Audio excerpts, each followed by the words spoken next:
ప్రతి ఉదయమున నీ కృపలో నేను ఉల్లసింతునే.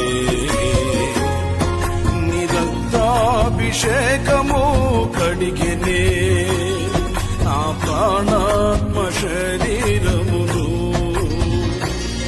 నా విమోచన గానము నీవే, నా రక్షణ శృంగము నీవే. నా విమోచన గానము నీవే, నా రక్షణ శృంగము నీవే. పాడనా మౌనముగానే స్తుతి కీర్తన,